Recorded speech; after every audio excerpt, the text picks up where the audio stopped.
ಕೆಲಸ ಮಾಡುತ್ತಿದ್ದ ಮನೆಯಲ್ಲಿಯೇ ವಜ್ರ ಮತ್ತು ಚಿನ್ನಾಭರಣಗಳನ್ನು ಕಳವು ಮಾಡಿದ್ದ ಹೊರ ರಾಜ್ಯದ ಕಳ್ಳನನ್ನ ಕೋರಮಂಗಲ ಪೊಲೀಸ್ ಠಾಣೆಯ ಪೊಲೀಸರು ಬಂಧಿಸುವಲ್ಲಿ ಯಶಸ್ವಿಯಾಗಿದ್ದಾರೆ.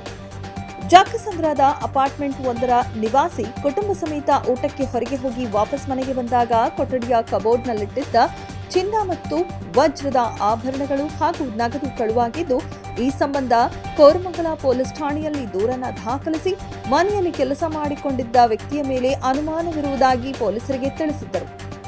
ಮನೆ ಕಳವು ಪ್ರಕರಣ ದಾಖಲಿಸಿಕೊಂಡ ಕೋರಮಂಗಲ ಪೊಲೀಸ್ ಠಾಣೆಯ ಪೊಲೀಸ್ ಇನ್ಸ್ಪೆಕ್ಟರ್ SLR ರೆಡ್ಡಿ ಅವರು ಆರೋಪಿ ಬಂಧನಕ್ಕೆ ತನಿಖಾ ತಂಡವೊಂದನ್ನು ರಚಿಸಿ ತನಿಖೆಗೆ ಇಳಿಸುತ್ತಾರೆ. ವಿವಿಧ ಆಯಾಮಗಳಲ್ಲಿ ತನಿಖೆಯನ್ನ ಕೈಗೊಂಡು ಖಚಿತ ಮಾಹಿತಿಯನ್ನ ಕಲೆ ಹಾಕಿ ಅದೇ ದಿನ ಕೃಷ್ಣ ಗಾರ್ಡನ್ ಲೇಔಟ್, ಕಟ್ಟಿಗೇನಹಳ್ಳಿ, ಸಾತನೂರಿನಲ್ಲಿ ಅಡುಗೆ ಕೆಲಸ ಮಾಡುತ್ತಿದ್ದ ಬಿಹಾರ ಮೂಲದ 32 ವರ್ಷದ ಲಲಿತ್ ಮುಖಿಯಾನನ್ನ ವಶಕ್ಕೆ ಪಡೆದುಕೊಂಡು ವಿಚಾರಣೆ ನಡೆಸಿದಾಗ ಕಳವು ಮಾಡಿರುವುದಾಗಿ ಬಾಯ್ಬಿಟ್ಟಿದ್ದಾನೆ. ಆರೋಪಿಯ ಬಂಧನದಿಂದ 25 ಲಕ್ಷ ರೂಪಾಯಿ ಮೌಲ್ಯದ 172 ಗ್ರಾಂ ವಜ್ರ, ಚಿನ್ನಾಭರಣಗಳು ಹಾಗೂ 48,000 ರೂಪಾಯಿ ನಗದನ್ನ ಕೋರಮಂಗಲ ಪೊಲೀಸ್ ಠಾಣೆಯ ಪೊಲೀಸರು ವಶಕ್ಕೆ ಪಡೆದುಕೊಂಡಿದ್ದಾರೆ. ಇನ್ನೊಂದು ಪ್ರಕರಣದಲ್ಲಿ Koramangala police station south east ಡಿವಿಷನಲ್ಲಿ ಕೋರಮಂಗಲದಲ್ಲಿ ಒಂದು 25 ಲ್ಯಾಕ್ಸ್ದು ಮನೆ ಕಳ್ತನ. ಇದರಲ್ಲಿ ಕೂಡ ನಾವು ಮತ್ತೆ ಪದೇ ಪದೇ ಹೇಳ್ತಾ ಇದ್ದೀವಿ, ಯಾರು ಮನೆಯಲ್ಲಿ ಕೆಲಸ ಮಾಡೋರು ಇಟ್ಟರೆ ಪೊಲೀಸ್ ವೆರಿಫಿಕೇಷನ್ ಮಾಡಿದರೆ ಉತ್ತಮ. ಈ ಕೇಸಲ್ಲಿ ಕೂಡ ಕಳೆದ 10 ದಿವಸ ಹಿಂದೆ ಮಾತ್ರ ಈ ಪರ್ಟಿಕ್ಯುಲರ್ ಯಾರು ಕೆಲಸ ಮಾಡೋರು ಬಂದಿದ್ದರು.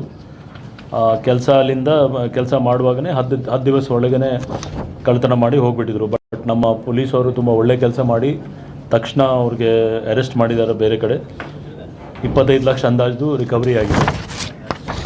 ಜೊತೆಗೆ ನಮ್ಮ ಕಂಟಿನ್ಯೂಸ್ ಮೊಬೈಲ್ CR ಆಧಾರದ ಮೇಲೆ ನಾವು ಏನೋ ರಿಕವರಿ ಮಾಡ್ತಾಯಿದ್ದೀವಿ. ಅದನ್ನು 49.30 ಲ್ಯಾಕ್ಸ್ದು 321 ಮೊಬೈಲ್ಸ್ ಸೌತ್ ಈಸ್ಟ್ ಡಿವಿಷನ್ದು ಎಂಟೈರ್ ಸೌತ್ ಈಸ್ಟ್ ಡಿವಿಷನಲ್ಲಿ ರಿಕವರಿ ಆಗಿದೆ. ಅವ್ರದ್ದು ಪ್ರತ್ಯೇಕವಾಗಿ ಅವರು ಯಾರ್ಯಾರು ಓನರ್ ಇದ್ದಾರೆ ಅದನ್ನು ಪತ್ತೆ ಮಾಡಿದ್ದಾರೆ.